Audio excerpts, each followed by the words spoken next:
Hi everyone, welcome to SEED Special Education Center. Today I'm going to give you a quick tour of the center, and this is the heart of SEED Special Education Center, which is our reception area. Meet Miss Dia, who is the first point of contact for our clients.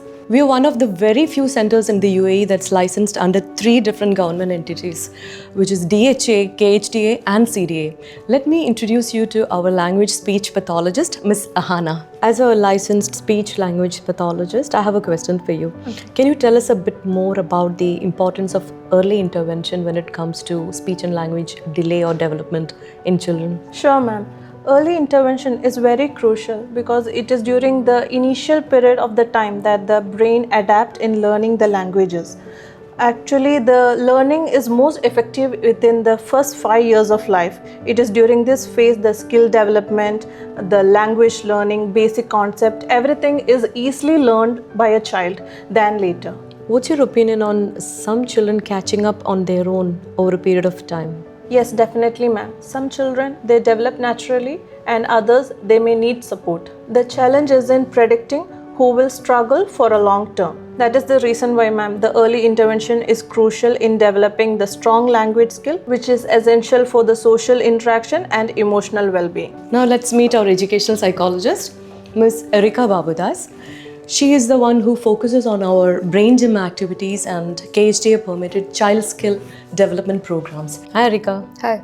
Welcome to our discussion today on brain rotting and doom scrolling. Yes. So of late I've been noticing these two terms on internet. It's capturing a lot of space, and I was wondering if you can, as an educational psychologist, throw some light on these terms so that our young audience can benefit out of it.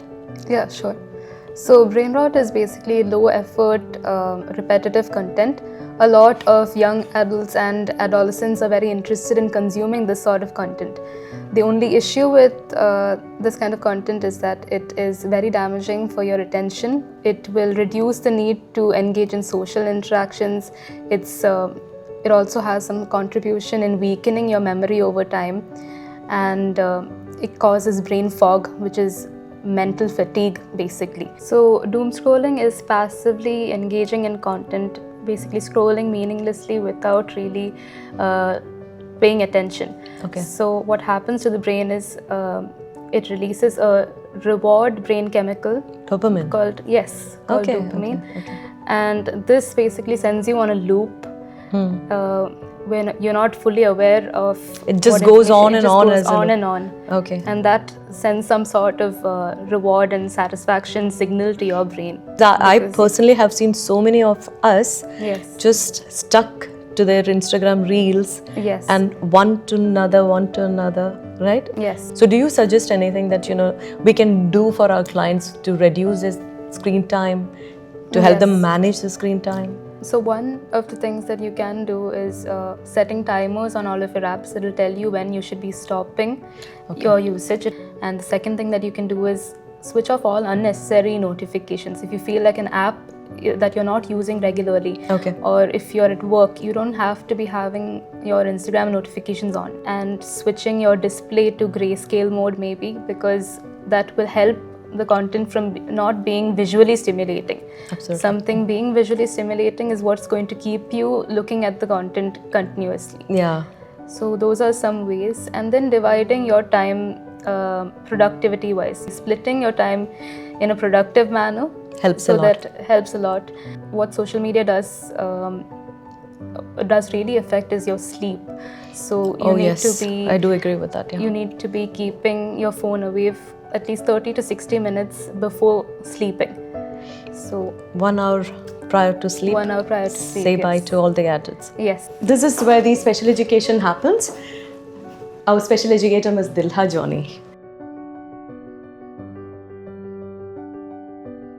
As a licensed CDA special educator, I would like to know how you would approach a child, teaching a child with learning disability. All right. When we first interact with a child, maybe they are not comfortable with us. So at first we'll have to establish a rapport. Then we look into how the child prefers to learn. Is the child a visual learner or an auditory learner, or they want some more hands-on events so that they could make learning easier. So we identify that. So if it is a visual learner, we present so many flashcards or material which has so many pictures, so that they could understand what we are trying to convey. Then if it is an auditory learner, the most of the information they would require would be an auditory input. So maybe like if the learning material, if the school textbooks are coming in an audio format, we introduce that, or stories or music, rhymes, songs. The alphabets are taught in song format so that they could repeat and learn it over and over. So listening is how they function better in the learning process. Maybe some other kids, they need more manipulatives. Manipulatives are like objects. We use these objects so that they could, for example, if it is a math activity and you present them with blocks. Blocks are marked like 10 and each block is marked with the number 10. So when you give them 4 blocks, they understand, okay, this is 40. That's how they learn that concept. So these things are presented in such a level and they would understand it in a concrete level. Okay. To an abstract concept. So this is a gradual process. We identify how they learn and then we implement that method. So you're trying to say that each child with unique requirement, you study the case of the child and then come up with strategies tailor-made. Yes, absolutely. For each child. So not 2 children can have the same approach. It depends on, every child is unique. So we'll have to evolve our teaching method to suit their requirements. Yes, absolutely. Yes. Absolutely. That's actually interesting to know that. Yes. This is where the consultations and assessments happen, and meet our clinical psychologist who is DHA licensed, Dr. Farooq. He does the consultations, assessments and if required, interventions for our clients. Hi Dr. Farooq. Hi. I remember there was an occasion wherein one of our clients visited the center, in fact you, with an academic concern. They probably might have thought it was a learning disability or so, but then your assessments indicated a different diagnosis. Can you tell us a little more about that incident?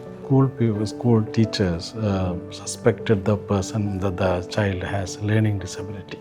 Yeah. He was academically very bright student. Okay. But at the same time, he has a difficulty to write the exam. Okay. He knows the answers. Answer sheet always empty. Oh, okay. That's the reason why the parents were concerned and the teacher suspected the learning disability. But actually, the child was not any learning disability. Oh. But he is suffering from obsessive compulsive disorder. OCD. Yeah. Yes. Okay. The problem is because of the overwhelming of thoughts, the child cannot write the answer. Okay. That was his problem. So the diagnosis clearly, you were able to identify that it was not a learning disability, but it was just as OCD. The right assessments and intervention will help the children to overcome their issues. This is the space where I personally meet with parents to understand their concerns, goals and expectations. Here we design tailor-made, pocket-friendly packages for interventions, brain gym activities and seasonal camps based entirely on each child's unique needs. We use this area for our monthly training workshops, which are conducted free of charge for parents, teachers and school faculty across the UAE. We conduct career counseling sessions supporting both students and adults who are uncertain about their stream selection or career direction. At SEED, it's all about personalized support that makes a real difference.